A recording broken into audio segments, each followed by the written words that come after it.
Пайғамбарымыз Мұхаммед саллаллаху алейхи вассаламның туылған күнін той тұтып, мереке тұтып атап өту мәселесі. Яғни мәулид күнін мереке тұтып, той тұтып, жамағат жинап өткізу мәселесі. Құрметті мұсылман бауырлар, пайғамбарымыз саллаллаху алейхи вассаламның туылған күні емес, пайғамбардың мінген атының аяғына, тұяғына немесе мұрнына жабысқан шаңдың өзін атап өту, еске алудың өзі мұсылман қауымына, мұсылман жамағатына үлкен бір құлшылық, бір ғибадат, бір сауапты іс.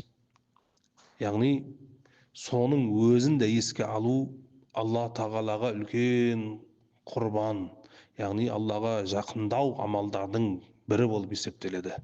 Ол пайғамбардың туылған күні емес, сондай пайғамбардың атына жабысқан шаңын да жихадта немесе кәдімгі өмірде мініп жүрген аттың өзіне де шаңына жабысқан шаңын да еске алу, оны музакера қылу мұсылман қауымына үлкен бір ұлы мұстахаб амалдардан, ұлы сауапты амалдардан, үлкен Аллаға құрб, жақындау амалдардың бірі болып есептеледі.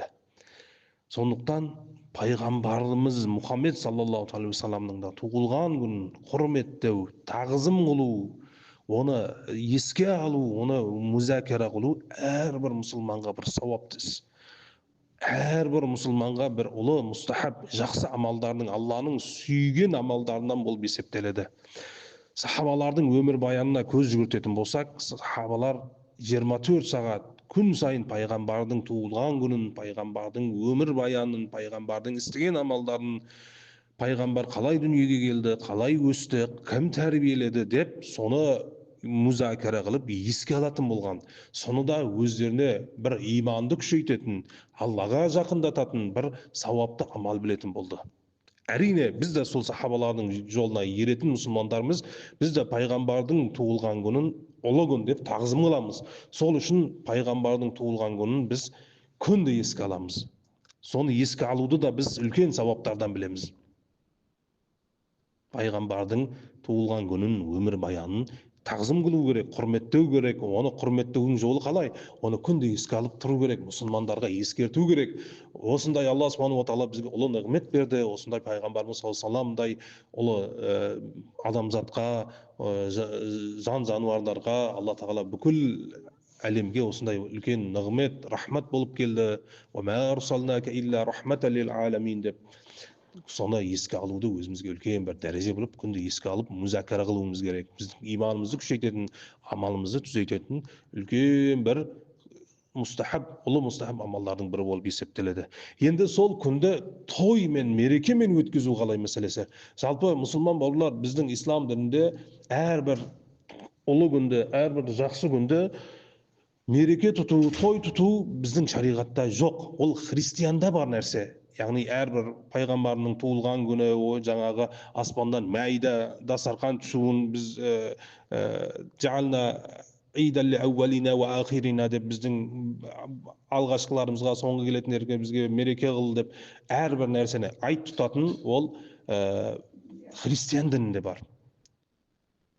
Омар радиаллаху тағала анхуға бір жаңа Құран оқып тұрғанда, жаңа осы аятты оқып тұрғанда «Әл-яума акмалту лакум динакум ва радиту лакум ил-ислама дина» деген осы аятқа келгенде бір еврей келеді дейді, мен осы аятты білем, қай күнде түскен дейді да. Егер мына осы аят біздің еврейге қауымына түскенде, ол сол күнді айт тұтып, мереке тұтатын едік дейді. Омар радиаллаху анху айтады, мен осы аятты қай күнде түскен, қай мерекеде түскенін білем дейді. Ол Арафа күнде түсті дейді. Ол итак та біздің жаңағы ислам дінінде ол өзі бір айт күн, ол да мереке күн дейді да. Біздің дініміз мереке діні емес, жаңа айт тұту мереке діні емес, біздің құлшылық, ғибадат дініміз дейді. Ол христиан, ол басқа еврейдің дінінде әрбір нәрсеге айт, мереке тұту дейді. Біздің дінімізде екі мереке, екі айт бар, болды дейді. Біздің дініміз мереке, айт, жаңа сондай дін емес дейді. Біздің құлшылық дініміз дейді. Сондықтан оған артық жаңағы айт тұту, жаңағы ол арафа күні өзі біз үшін айт дейді. Сол арафада түсті дейді ол аят дейді. Бұған арафаны бір айт тұту, ол аяттың түсуін бөлек бір айт тұту, ол біздің дінде жоқ дейді. Себебі біздің дініміз мереке діні емес. Жаңағы айт, жаңағы мереке мейрам діні емес, біздікі құлшылық дін, ибадат дін. Алла тағалаға құлшылық, ибадат қыламыз. Сол сөйтіп Омар радиаллаху анху бидғаттың есігін жауып қойды. Әрбір нәрсеге той тұту, әрбір нәрсеге мереке тұтудың сол еврейге айтқан сөзімен бүкіл жаңа бидғаттың есігін жауып қойды. Сол үшін де біз әрбір нәрсеге құрметтеу, жақсы көру сылтауымен өзіміз жаңа бидғат есігін ашуға біз рұқсат бермейді біз дініміз. Омар радиаллаху анху әу бастан ол бидғаттың есігін жауып қойды. Біздің дініміз мереке мейрам діні емес, құлшылық дін. Бізге екі мереке мейрамымыз бар болды деп та. Сондықтан біз пайғамбарымыз саллаллаху алейхи мәулүд күнін, туылған күнін емес, пайғамбардың мінген атына жабысқан шаңды еске алып тағзым қылу, құрметтеуді біз ұлы сауап білеміз. Пайғамбардың жаңағы туылған күні бізге қандай үлкен сауап деген деп білеміз. Сондықтан бұл екі мәселені еске алу, мен оны жаңағы христиандар сияқты мереке, той, ай тұтуды екеуін шатастырып алмау керек. Алла разы болсын.